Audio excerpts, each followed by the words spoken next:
Hello my dear students, मैं Anshul साक्यास concept पे बहुत बहुत स्वागत करता हूँ। आज की क्लास में हम इंटीग्रेशन बेसिक कंसेप्ट पार्ट 2 पे बात करेंगे। As you know very well, in last class हम लोगों ने बेसिक कंसेप्ट पे बात की थी पार्ट 1 में। ठीक है, पार्ट 1 में हमने पहले इंटीग्रेशन को समझा और पूरा उसको हमने एक्सप्लेन किया किस तरीके से कि what is the definition of integration. ठीक है, integration is the reverse process of differentiation. इन सारी चीज़ों को बाय फॉर्मूले डेफिनेशन को हमने समझा। ठीक है, आज की क्लास में हम लोग क्या करेंगे, आज पार्ट 2 में हम लोग इंटीग्रेशन का ज्योमेट्रिक मीन समझेंगे। ज्योमेट्रिक मीन का मतलब होता है डियर फ्रेंड्स ग्राफ।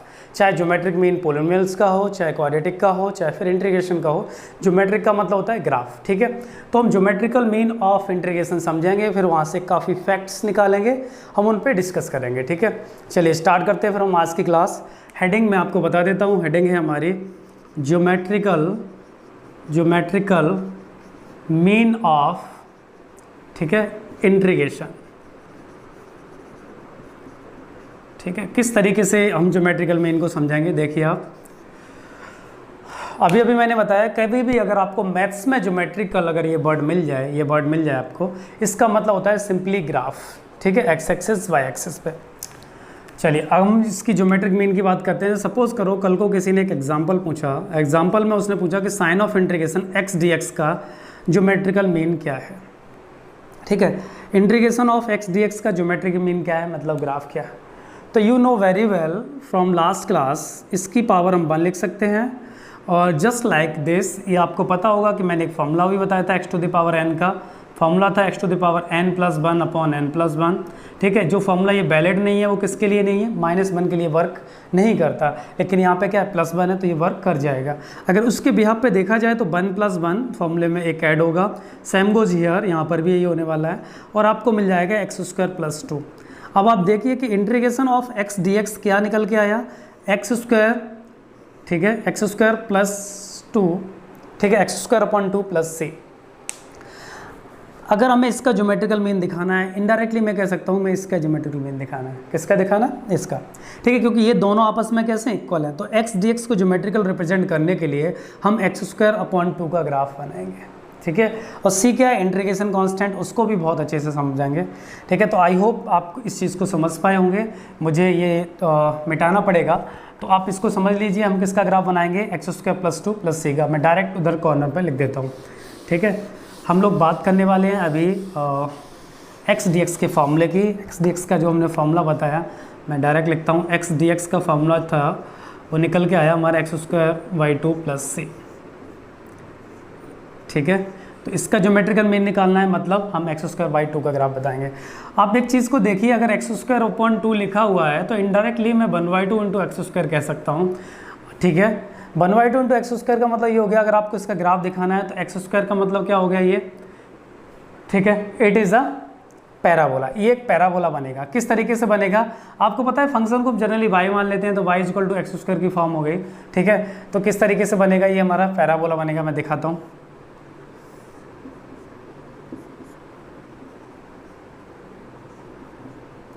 ठीक है, x² by dash x dash. ठीक है, हम बात करते हैं x² / 2 की। तो x² / 2 का जो ग्राफ बनेगा वो किधर बनेगा, देखो अगर ये देखो ग्राफ जो बनेगा, सपोज करिए यहाँ पे एक c लगा हुआ है। c का मतलब क्या है, आर्बिट्रेरी कांस्टेंट। ठीक है, एक बार में एक सिंगल वैल्यू लेगा। सपोज करिए कि c की वैल्यू अगर 0 हो गई तो ये क्या किसका ग्राफ बन जाएगा, x² / 2 + 0 का बनेगा। और x² / 2 का आपको पता है कि पैराबोला x² का ग्राफ क्या बनता है, u बनता है, u इस तरीके से। ठीक है, अगर आप x² / 2 का बनाएंगे तो ये थोड़ा सा फैल जाएगा, इधर इस तरीके से बनेगा कुछ इस तरीके से। तो ये जो ग्राफ बनेगा वो इस तरीके से बन जाएगा। ठीक है, तो ये बन गया हमारा x² / 2 + 0 का। ठीक है, मैंने बोला था कि जो इंटीग्रेशन कांस्टेंट है एक क्वेश्चन में केवल एक ही होगा, कोई एक वैल्यू लेगा। तो आपने देखा इसने 0 वैल्यू ले ली। सपोज करो कल को अगर ये वैल्यू ले ले x² / 2, c वैल्यू ले ले -1, तो क्या होगा, तो ये जो है वो नीचे -1 पे शिफ्ट हो जाएगा। वो कुछ इस तरीके से ग्राफ बन जाएगा, -1 से पास कर जाएगा। ठीक है, सपोज करिए अगर ये +1 हो गया, x² / 2 + 1 हो गया, तो ये ग्राफ अप हो जाएगा, 1 अप हो जाएगा, कुछ इस तरीके से, जस्ट लाइक दिस, ऐसे बनेगा। तो आपने देखा ये वाला जो है वो x² / 2 + 1 का है, ये है वो है x square by two minus one का हो गया। और इस तरीके से बहुत सारी वैल्यूज़, अगर आप बात करेंगे ये -3 हो जाए तो एक्स स्क्वायर बाई टू -3, जब c -3 होगा तो ये क्या करेगा 3 पे कट करके जाएगा, कुछ इस तरीके से। मैं इसको ग्रीन से बना देता हूँ, -3 के लिए यहाँ से कट करके जाएगा, ठीक है। तो आपने देखा कि एक्स स्क्वायर बाई टू के जो ग्राफ्स बने वो किस पे डिपेंड किए, सी पे, ठीक है। और ये क्या है, आर्बिट्री कांस्टेंट। एक क्वेश्चन में केवल सिंगल वैल्यू लेगा, तो सिंगल वैल्यू उसने क्या ली, पहले वाले पार्ट में 0 ली, फिर -1, फिर 1 और -3। तो इस तरीके से आपने देखा सारे हमारे पास क्या बन गए, पैराबोल गए, पैराबोला बन गए, ठीक है। तो यहाँ से एक कंसेप्ट निकल के आता है कि जो ज्योमेट्रिकल मीन है, ठीक है, geometrical mean of integration family of parabola को, फैमिली ऑफ कर्व को भी डिनोट करता है। जरूरी नहीं है हर बार पैराबोला बनेगा, पैराबोला के अलावा और भी बहुत सारे ग्राफ बन सकते हैं। तो इंटीग्रेशन का जो ज्योमेट्रिक मीन होता है, मतलब ये कि इंटीग्रेशन फैमिली ऑफ कर्व्स को भी डिनोट करता है। इस चीज़ को मैं 12th में बता दूं, आपने एक चैप्टर पढ़ना है वो है डिफरेंशियल इक्वेशन, वहाँ आप देखेंगे फैमिली ऑफ कर्व्स। तो आपको मेरा ये जो बेसिक कंसेप्ट वाला जो लेक्चर है डेफिनेटली याद आएगा कि सर ने पहले ही बताया था। तो नोट कर लीजिए, पहली चीज़ ये कि इंटीग्रेशन फैमिली ऑफ कर्व्स को भी डिनोट करता है। देखो जितने आप 1 2 3 वैल्यू डालते रहेंगे सारी फैमिली निकल के आएंगी, और वो सारी इसमें क्या है, वो पैराबोला है। किसी और क्वेश्चन में इलिप्स भी हो सकती हैं, ठीक है, हाइपरबोला भी हो सकती हैं, जस्ट डिपेंड ऑन सिचुएशन, वहाँ क्वेश्चन पे डिपेंड करेगा। अब आप सोचो ज़रा कि अगर x पे मैं कोई एक पॉइंट ले लूँ, सपोज करो मैंने 1 पे लिया और 1 से एक लाइन ड्रॉ की। काफ़ी चीज़ें मैं आपको यहाँ से बताऊँगा, टेक्निकल चीज़ें जो एग्ज़ाम में आती हैं, ठीक है, आप देखेंगे, ठीक है, कितनी टेक्निकल हैं। तो आपने देखा कि ये इसको यहाँ कट करेगी, इसको यहाँ कट करेगी, इसको यहाँ कट करेगी, इसको यहाँ पे कट करेगी, ठीक है। अगर इसको इस तरीके से कट कर रही है तो आप देख पाएंगे, अगर मैं यहाँ पे इस पॉइंट पे टेंजेंट ड्रॉ करता हूँ तो टेंजेंट कुछ इस तरीके से होगा, आप ग्रीन से देख पा रहे होंगे। अगर मैं इस पॉइंट पे करता हूँ तो टेंजेंट कुछ इस तरीके से होगा, अगर इस पॉइंट पे करता हूँ तो टेंजेंट कुछ इस तरीके से होगा, और लास्ट पॉइंट पे करता हूँ तो टेंजेंट कुछ इस तरीके से होगा। तो आपने देखा कि ये सारे टेंजेंट, ठीक है, सारे टेंजेंट्स क्या हैं, सेम है, ठीक है, सारे टेंजेंट्स क्या हैं, सेम है। तो फैमिली ऑफ, अगर हम बात करते हैं कर्व्स के लिए, तो फैमिली ऑफ कर्व्स मतलब ज्योमेट्रिकल मीन में जब हम बात करते हैं तो सारे कर्व्स की एक क्वेश्चन में क्या होता है, टेंजेंट सेम होता है, ठीक है। आपने देखा टेंजेंट सेम होता है, ठीक है, जितना ये होगा उतना ये होगा, उतना ये होगा, सेम वैल्यू होगी, ठीक है। सपोज करिए अगर ये 1 दे रहा है 45 पे है, तो ये सबकी स्लोप क्या हो जाएगी, 1 हो जाएगी। तो आपको समझ में आया कि इंटीग्रेशन का मतलब क्या होता है, फैमिली ऑफ कर्व होता है, और उस सिचुएशन में जितने भी टेंजेंट ड्रॉ करेंगे उन सब का टेंजेंट क्या होगा, सेम होगा। ये ऑप्शन में भी पूछा जा सकता है कि एक क्वेश्चन में, ठीक है, फैमिली ऑफ कर्व्स में सबकी टेंजेंट सेम होगी या अलग अलग होगी, तो आपका आंसर होना चाहिए सेम होगी, ठीक है। आपने ये सीखा। आपको एक चीज़ का मैंने फॉलोअप और दिया यहाँ पे, अगर आपने चुपचाप समझ पाया हो तो। मैंने आपको इस चीज़ का फॉलोअप और दिया, ध्यान से देखें, मैं यहाँ पे लिख देता हूँ। मैंने आपको एक फॉर्मूला लिखा था कि f' dx का अगर इंटीग्रेशन करेंगे तो fx प्लस c निकल के आएगा, ठीक है। अगर उसके बिहाफ पे बात करें तो c मैंने क्या बोला था, आर्बिट्री कांस्टेंट है, ठीक है। तो आर्बिट्री कांस्टेंट के लिए आपने देखा c ने जब जब वैल्यू चेंज की तो ग्राफ चेंज हुआ, ठीक है। बट इनकी जो फैमिली निकल के आई कर्व्स की, वो सब क्या है, सेम है। क्यों सेम है, ये सारे क्या हैं, पैराबोला। और एक और चीज़, सबकी टेंजेंट क्या है, सेम है, ठीक है। तो यहाँ से आपको सी का फॉलोअप भी मिल गया कि सी का फॉलोअप आपको वहाँ तो मिल गया, ज्योमेट्रिक मीन में भी मिल गया कि सी किस तरीके से चेंज करेगा, किस किस सिचुएशन में इसकी वैल्यूज चेंज होंगी। आपने देखा यहाँ पे 1 है, यहाँ सी 0 है, यहाँ -1 है, और यहाँ पे -3 है। तो यहाँ से आपको प्लस सी जो है इंटीग्रेशन कांस्टेंट होता है उसका भी फॉलोअप मिला। आई होप आप बहुत अच्छे से इस चीज़ को समझ पाए होंगे, बेहद यूज़फुल है, ठीक है। आप वीडियोस को ज़्यादा से ज़्यादा फ्रेंडशिप सर्कल में शेयर करिए, आपको समझ आएगा। चलिए आगे बढ़ते हैं, नेक्स्ट टॉपिक की बात करते हैं। तो ज्योमेट्रिक मीन हमने यहाँ पे देखा, इसके बाद हम बात कर लेते हैं कुछ फार्मूलाज की। जैसे सपोज़ करिए कल को कोई आपसे पूछता है कि a⁴x dx का इंटीग्रेशन क्या होगा। तो a⁴x dx का इंटीग्रेशन मैंने लास्ट क्लास में आपको बताया था कि इंटीग्रेशन के फॉर्मूले बहुत सारे हमने लिखा दिए थे। एक तो प्रोसेस है कि आप क्या करें, सारे फॉर्मूलाज लर्न कर लें, वेल एंड गुड, कोई प्रॉब्लम नहीं होगी। लेकिन एक और तरीका है कि हम यहाँ पे इस चीज़ को समझ सकते हैं। कैसे समझ सकते हैं, क्योंकि मैंने आपको जब चैप्टर की स्टार्टिंग की थी तो वहाँ पे आपने एक चीज़ को देखा होगा कि मैंने बोला था कि integration is the reverse process of differentiation. अगर ये रिवर्स प्रोसेस है तो आप यहाँ पर देख पाएंगे कि हमें डिफ्रेंशिएशन सोचना चाहिए, ठीक है। तो आपको ये सोचना पड़ेगा कि a to the power x, ठीक है, जो a to the power x है उसका डिफरेंशिएशन क्या होता है। तो आपको समझ में आ रहा है a to the power x का जो डिफरेंशिएशन था वो था a to the power x log e a, ये था। और मैं आपसे क्या पूछना चाह रहा हूँ, मैं आपसे ये पूछना चाह रहा हूँ कि a to the power x का इंटीग्रेशन क्या होगा। तो मैंने बोला it is a reverse process, मतलब रिवर्स प्रोसेस है किसकी, डिफरेंशिएशन की। तो इसका डिफरेंशिएशन ये आया तो इसका इंटीग्रेशन क्या आएगा, ये आना चाहिए। बट हम एक चीज़ आपको यहाँ पे देखनी है डियर फ्रेंड्स कि इंटीग्रेशन जो हम कर रहे हैं वो लॉग का नहीं कर रहे हैं, मतलब लॉग यहाँ पे इंक्लूड नहीं है। तो ठीक है, तो हमें इसकी नीड ही नहीं है। तो अगर इसकी नीड नहीं है और यहाँ पे ये किस में है, मल्टीप्लाई में, तो इधर किस में आ जाएगा, डिवाइड में आ जाएगा। तो d ओवर डी एक्स मैं इसको लिख सकता हूँ a to the power x upon log e a, ठीक है, और यहाँ पे बचेगा a to the power x। इसका मतलब ये हुआ कि अगर आपका इसका क्या करेंगे, डिफरेंशिएशन करेंगे तो आपको a to the power x मिलेगा, और a to the power x का अगर इंटीग्रेशन करेंगे तो आपको क्या मिलेगा, a to the power x upon log e a. तो फाइनली हमने यहाँ से ये देखा कि इसका जो इंटीग्रेशन निकल के आया वो हमें मिला a to the power x upon में लॉग ई ए, और आपको पता है इसमें इंटीग्रेशन कांस्टेंट c लगना है, c आ जाएगा। आई होप जो वीडियो को इसको देख रहे हैं पार्ट 2 को, उनसे मेरी रिक्वेस्ट है कि पार्ट 1 को देखिए, तो ये आपके लिए बहुत ही स्मूथली और ईजी हो जाएगा टॉपिक, ठीक है। पार्ट 2 आपके लिए ईजी हो जाएगा, ठीक है। समझते हैं इसको एक बार फिर। हमने क्या किया, हमें ये सोचना होता है कि a to the power x का डेरिवेटिव क्या था, तो डेरिवेटिव ये था। अब आपको क्या चाहिए, a to the power x का इंटीग्रेशन चाहिए, तो इंटीग्रेशन चाहिए तो आपको इसका इंटीग्रेशन चाहिए, इसका नहीं चाहिए, तो इसको ये डिवाइड में आ जाएगा। इसका मतलब ये हुआ अगर आप इसका इंटीग्रेशन करेंगे तो ये मिलेगा, प्लस c तो लगेगा ही, और इसका डिफरेंशिएशन करेंगे तो ये मिलेगा। बेसिकली डियर फ्रेंड्स हम इसको मेथड ऑफ इंस्पेक्शन बोलते हैं, ठीक है, मेथड ऑफ इंस्पेक्शन बोलते हैं। मैं एक और क्वेश्चन से आपको ये चीज़ समझाना चाहूँगा, ठीक है। आप वीडियो को पॉज करके चीज़ों को नोट कर सकते हैं, अपना एक प्रॉपर नोट्स बना सकते हैं जो बहुत ही यूज़फुल होगा, ठीक है, एकेडमिक के लिए एज वेल एज कंपटीशन के लिए।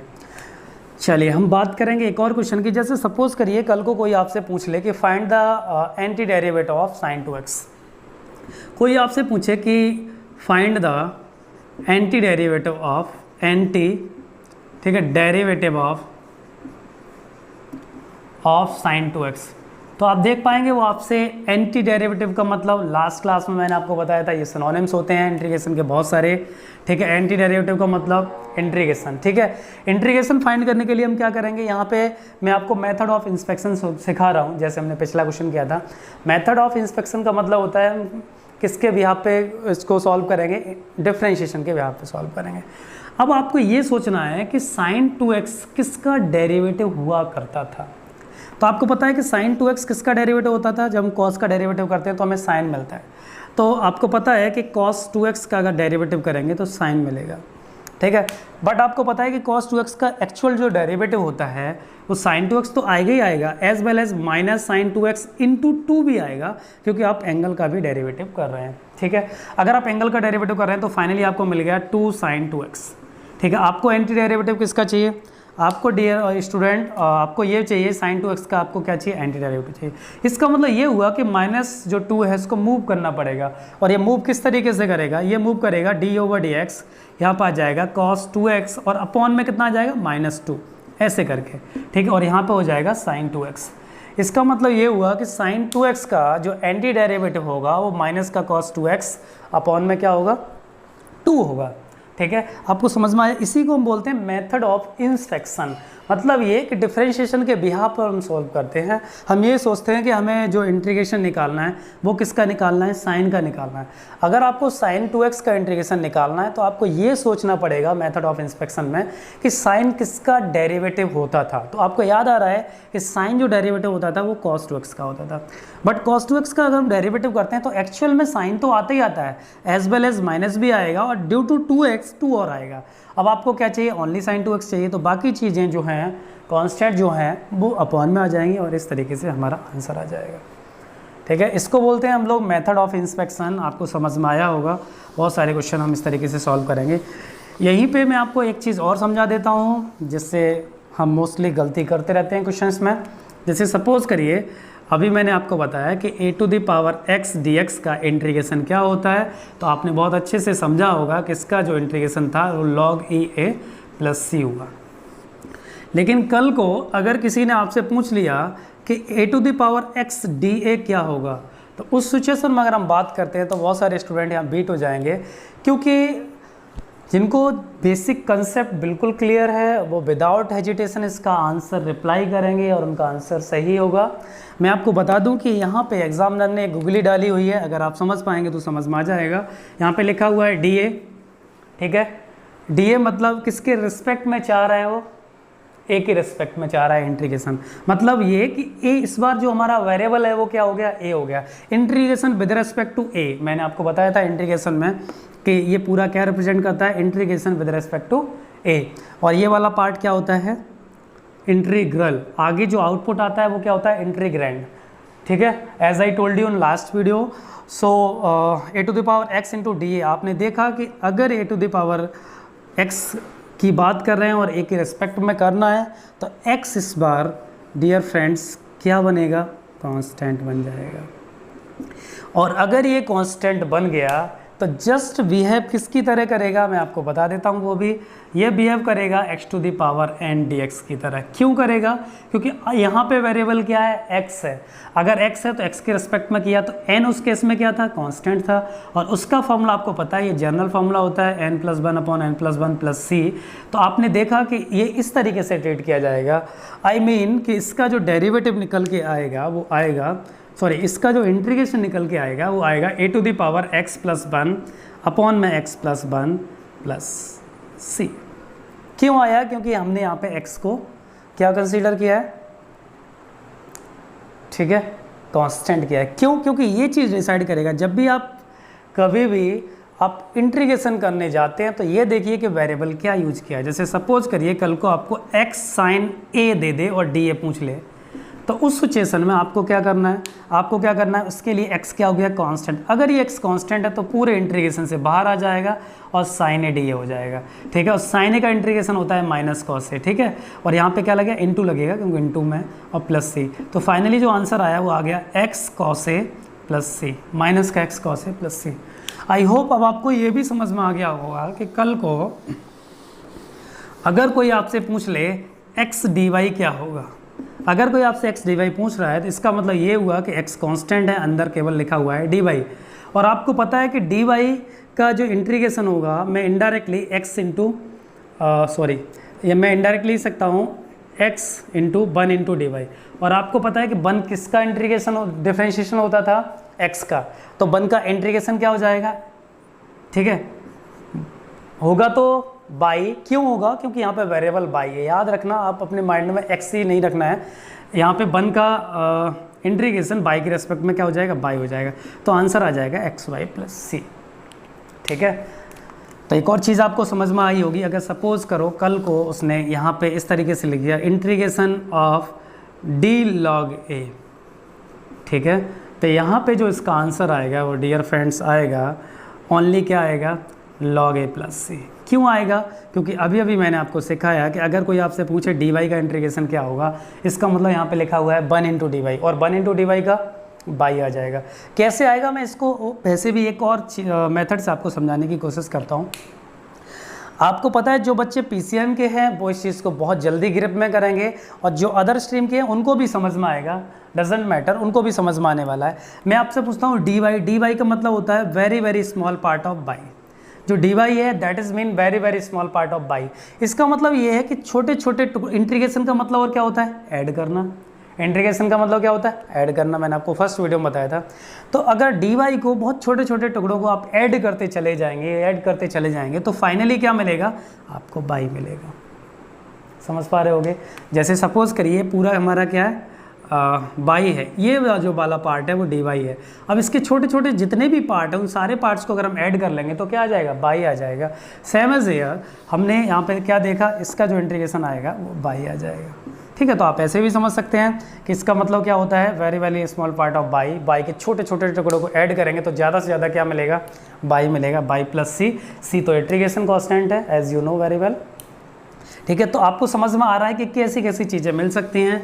सपोज करिए आपको ऐसे क्वेश्चन मिल गया, आप उसको भी ट्रीट कर सकते हैं। A to the power x into b to the power x into d x मिल गया।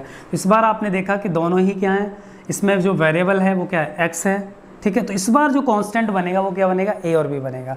अगर ये ए और बी कांस्टेंट बनेगा तो dear friends we can write a into b whole power x into d x.